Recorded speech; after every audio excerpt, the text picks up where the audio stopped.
Teemu sent us some weird hats, a knockoff Game Boy that'll be really good for Raspberry Pis, an Arduino dev kit, a Nintendo flash card that's actually pretty good, and a 10 kilowatt variable frequency drive.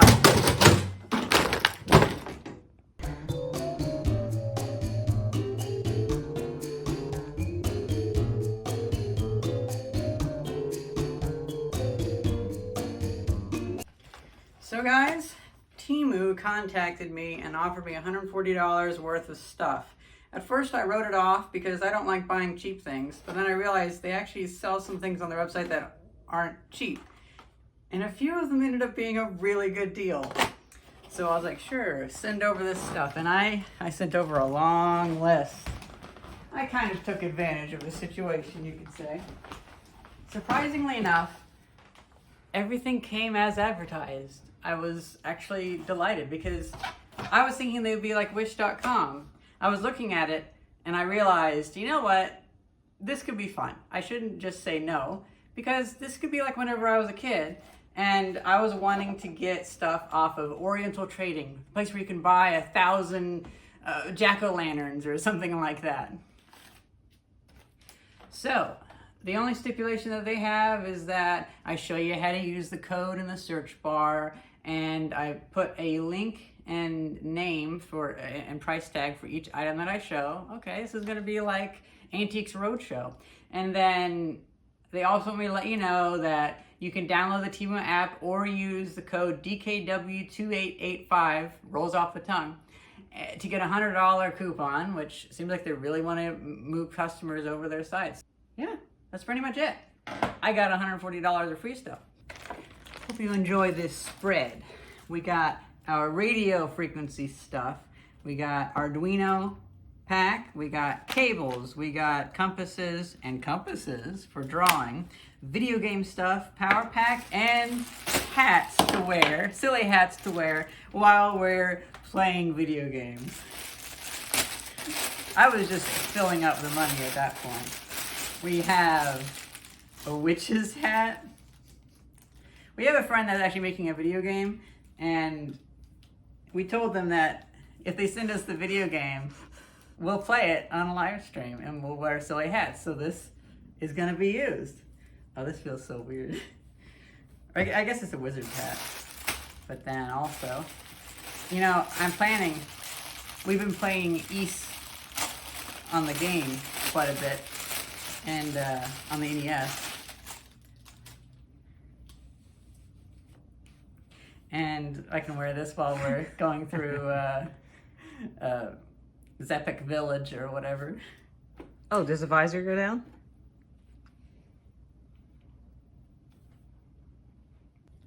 So the first thing on the list happens to be this Wi-Fi super range antenna. I had hoped to test it because I also got this Wi-Fi adapter. The Wi-Fi adapter worked great.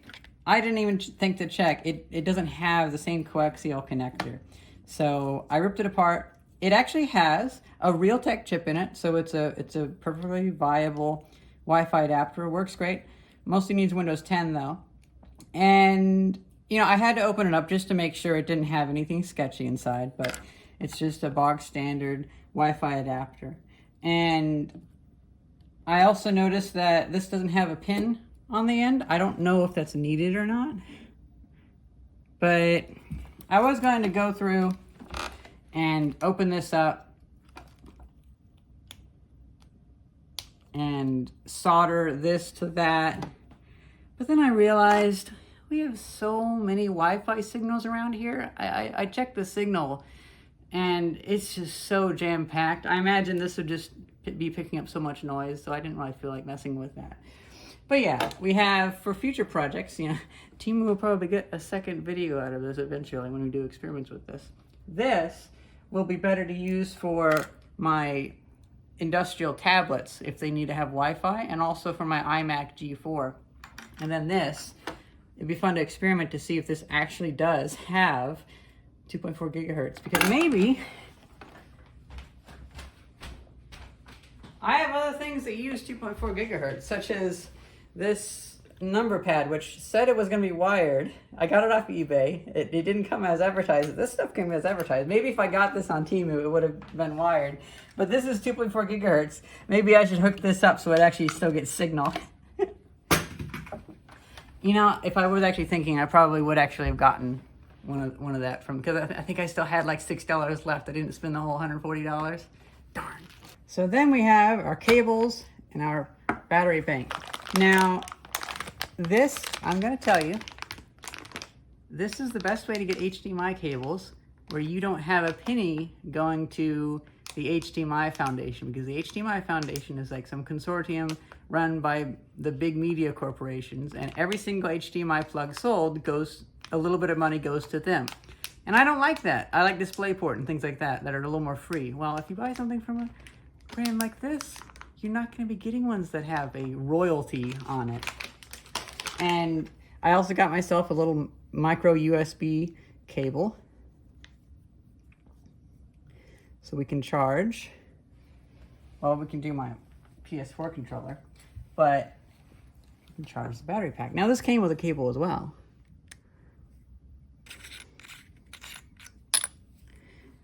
I was delighted when I opened this up, because I've bought these before. I've never seen one that accepts a removable 18650 battery. It charges to 4.13 volts, and it has 1900 of the 2200 milliamp hours. Now it's probably actually 2000 milliamp hours because it doesn't go to 4.2 volts, but that's actually better. That's better for it. The one drawback is that it never turns off the LED for some reason. And whenever you charge it, if you charge it up all the way, the battery will go flat after about 9 days because it keeps that blue light on all the time. It's kind of, never seen that before. That's interesting. But it's kind of interesting that you can get the 18650s with that.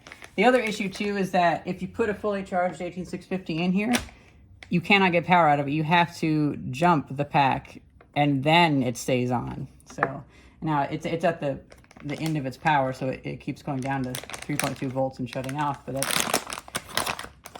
I haven't seen that before. You know, I don't want to be rude, but I haven't seen that before. It has some features and some drawbacks. Now let's see if this HDMI cable can actually work.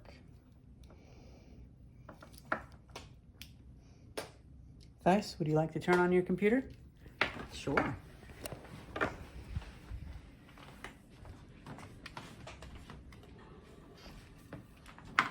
Oh, you're still filming? Oh, nice. Why not? Because we had thought about buying a cable, and I bought one, and it had micro HDMI on the end. So.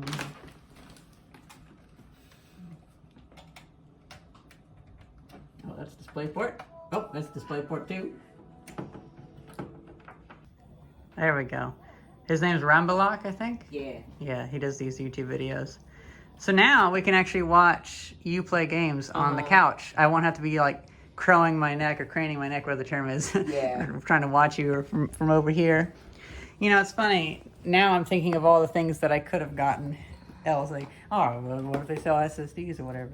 I feel like this is one of those things where you should make a long list and take advantage of whatever discounts Teemu is doing. So now we have this. We have an Arduino. It doesn't say Arduino, but it's Arduino compatible. Little electronics kit. And this is actually surprisingly useful. It was not a bad price at all. We have we actually have multiple trays. A little breadboard, jumper cables, sonar, some 7-segment displays, some potentiometers, beepers, little 74 HC59 5Ns. Oh, I remember 74 HC chips. Now, this is the thing that really interests me. We have a bunch of boards.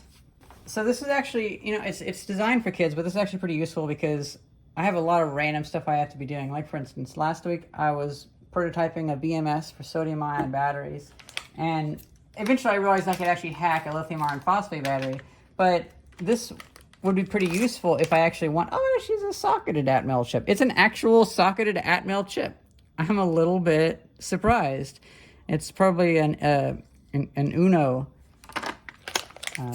replication. And then we have,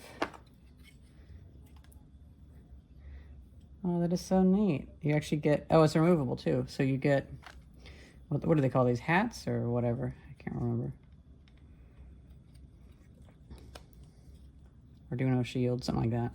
And, you know, for the price, I would have gotten this myself as well. We have, oh, interesting. Little ULN 2003 AN module. Oh, we have a little humidity sensor. I'm not going to be opening that up because that can stay dry. We have a little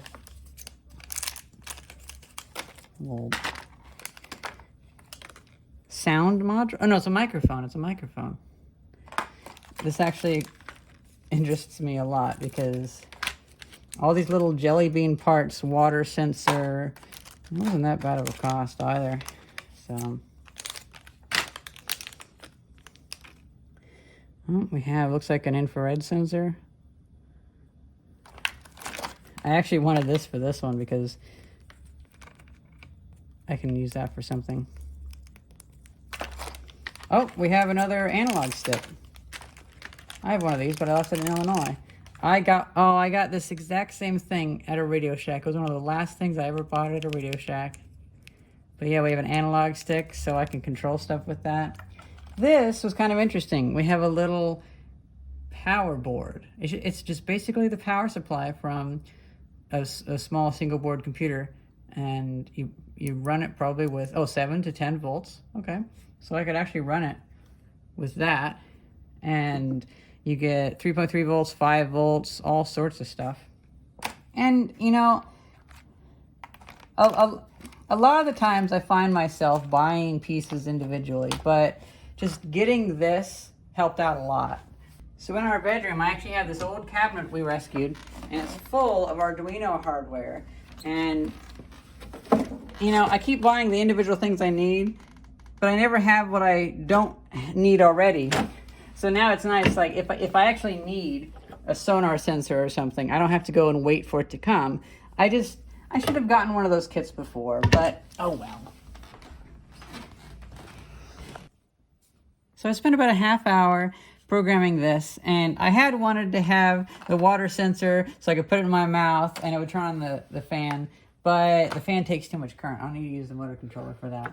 And we also ran into another issue that the USB chip on this knockoff Arduino Uno has 2 pins soldered together. So I just took the chip off of this, put it on another Arduino, programmed it, and put it right back on. And let's see, did this charge up enough? It did. Oh, hey, the lighting issue is gone. Now it turns off. So we have just a little random number generator that lights up random LEDs. You know, it's what I could come up with really quickly.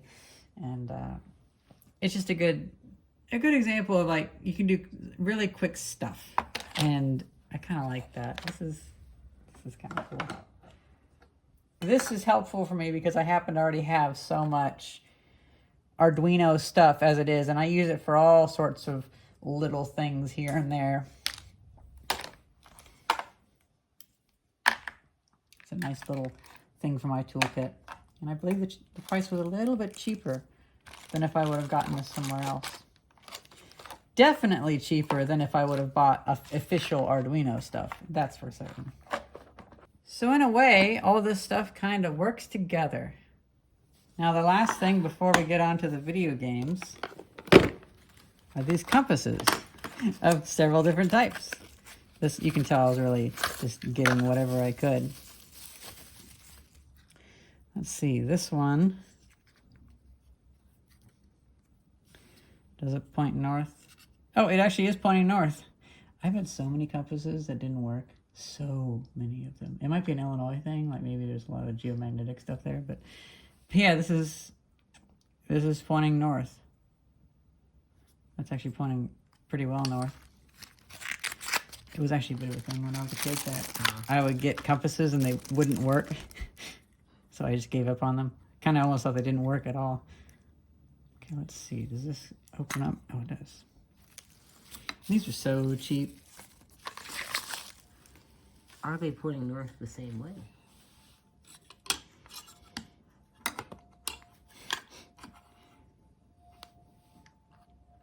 They are. Is that Mount Everest? It might be.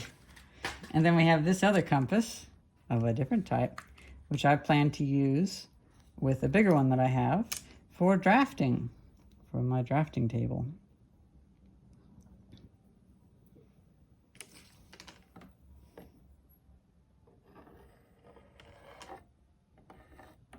No, couldn't pass it up. Might as well use up as much money as I can. It smells like a beauty salon. Oh wow, it does. It actually smells really fragrant. That's kind of interesting.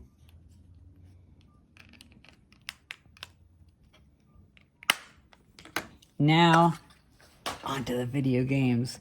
So we've been playing this cartridge a lot lately.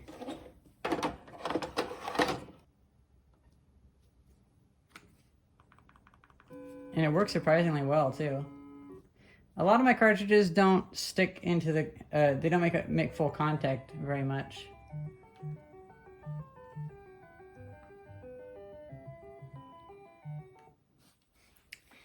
But this is something I'm interested in. And I'm interested to take apart, too.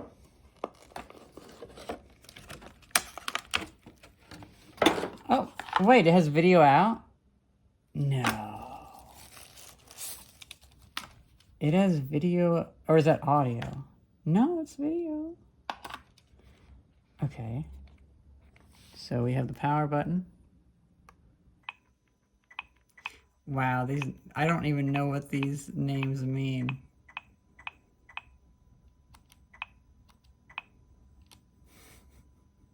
It's like a little Arduino.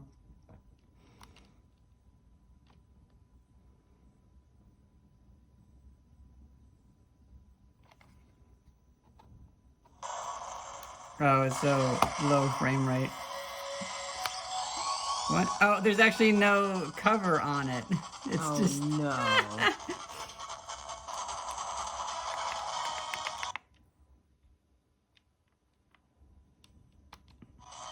How do you insert a coin? Start doesn't work? Wow. Oh, the frame rate is horrible. Look at that.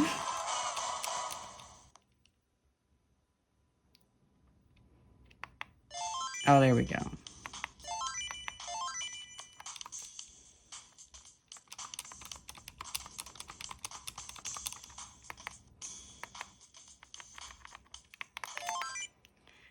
Oh my God.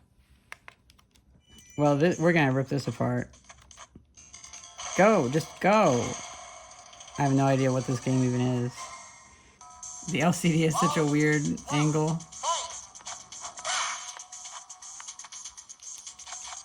Oh, okay. Actually, the frame rate's not too bad here. What is this, like Neo... What is it, TurboGrafx or something like that? Let's rip it apart. I'm thinking this could be something we can hack. And I want to see if you guys have any ideas for things we can do with it. Let's see what it actually has inside. Oh! Little prismatic battery. Looks like we have a recycled SK Hynix RAM chip. It's been around the block a few times. We have some company I've never heard of before. Interesting. Oh! There's a 32-bit micro SD card in there. Well, let's open that up and see what's on that.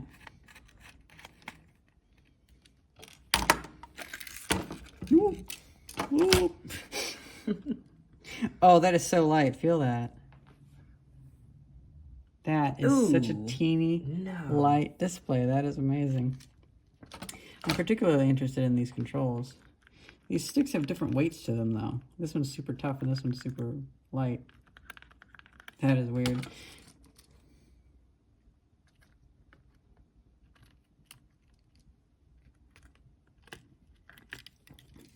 Obviously not of the highest quality, but I'm curious to see how we can hack it. That will take some time to do. Oh my gosh, this thing actually records. I can't believe it. It does audio recording. Audio recording. Why would you need that on your Game Boy? Oh, by the way, it's also hard to make it stop recording as well. But oh well, who cares? Oh my gosh, this thing actually records. I can't believe it. It does audio recording. Audio recording. Why would you need that on your Game Boy? Oh, by the way, it's also hard to make it stop recording as well. But oh well, who cares? Priceless. Oh, what the fuck is this? That's me still trying to turn it off because it's a dialogue box. No. There's a dialogue box. Like, are you sure you want to start recording? God, Yes. look at that. We can actually record. Oh my god, it's on loop. This is so shit. I don't know what I'm doing. Just get me out of here. Browser. Are you fucking kidding me? Oh, they don't mean internet browser. They mean file browser. Oh, no way. Oh my god.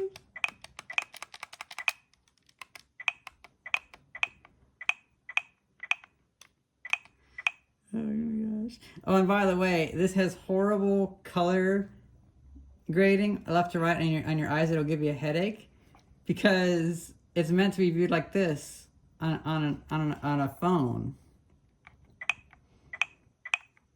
So there's a lot of gibberish titles on here that are just random games that, like Ice Age was 0471.GBA. Boy, does it look cheap. Now it's interesting. The title for the listing, I don't recall it actually showing the cartridge. Like, they just showed a purple cartridge, but the cartridge actually is a better quality. You know, it's not like this. It's better. So we have quite a few games. Very heavy on the JRPG series, which I'm definitely fine with. That's honestly the only way I'm ever going to play most of these games. Oh hey, Snake Rattle and Roll.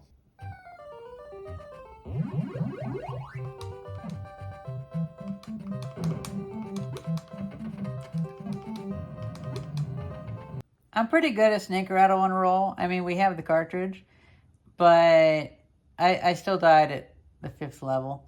Or whatever, the one that has the flying carpets. I hate that level. Now, unfortunately, I do not have a security bit for this. But it's fun. It's funny how you can have quality differences in product. This one actually is better than it sells itself as. And it actually is kind of a neat label.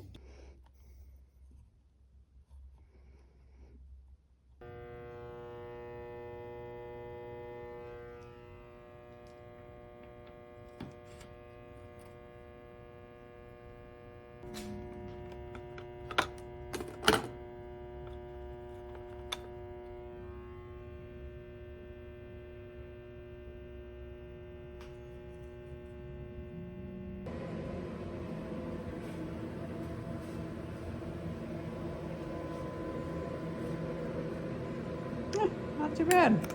So I had some time to play around with this X6 game console, and looking at it, this would be really great for a Raspberry Pi. You can take it apart and 3D print an extension in the middle that could hold the Raspberry Pi, and you could hijack the controls and the LCD, make it a little thicker, and just have this on the front and have this on the back. Put some 18650s in there, and you have access to a lot of controls. Maybe you have like a middle part that has an SDR in there. Well, turns out, in order to switch to the TV out,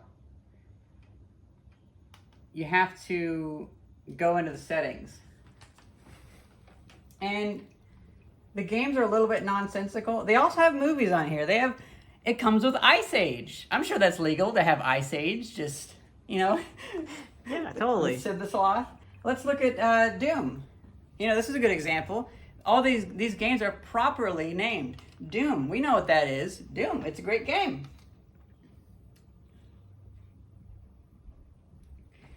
Didn't know Doom came on the Sega Genesis. Didn't know Virgin Games made a Doom game.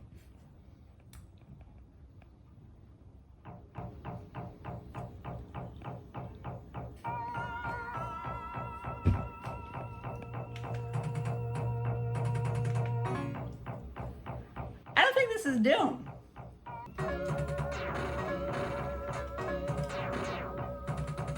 Yeah, this isn't the Doom I remember. This isn't even Wolfenstein 3D.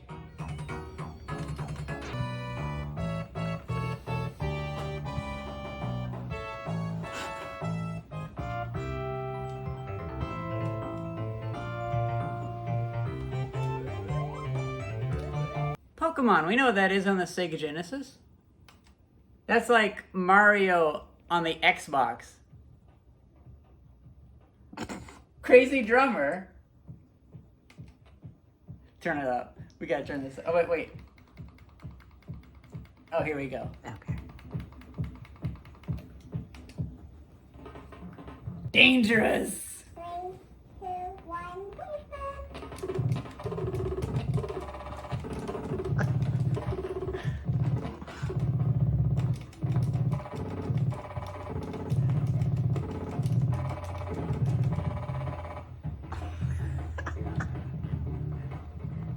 Crash Bandicoot on the Sega.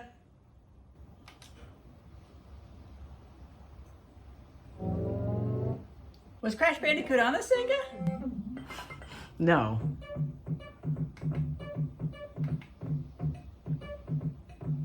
Wow, Crash Bandicoot's looking pretty rough.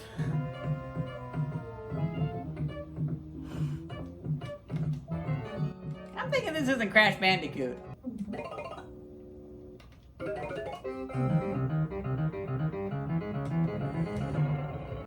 Pokemon. I can do Pokemon. I won't put a whole game into this because I can play Pokemon a long time. This would be better if you actually owned the original hardware. This is even a more subpar game than if you actually pirated it on a Sega.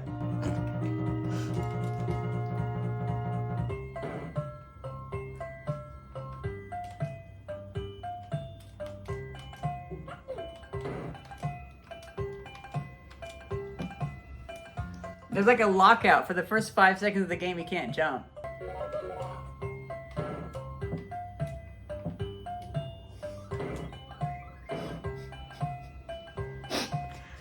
No. Of all the games on here, this is so far the worst one I've played yet.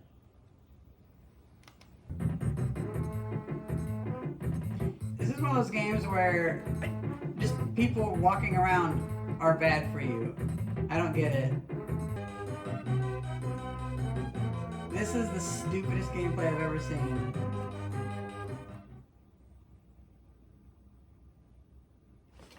I'm done. That was dumb. I'm done. That is just dumb. That's worse than the Back to the Future NES game. Now I think it's time for us to play the biggest fun of this entire purchase. Looks like I may have messed up my. Yeah, I may have messed up my NES by hitting it, but that's okay. I got 4 of them.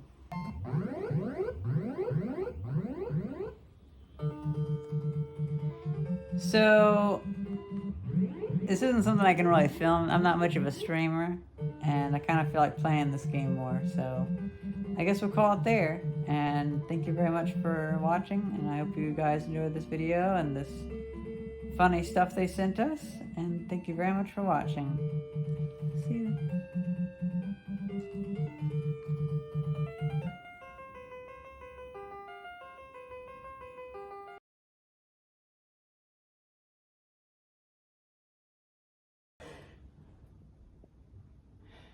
Why do I do shots like this? I don't normally do shots like this. They're silly. Ugh.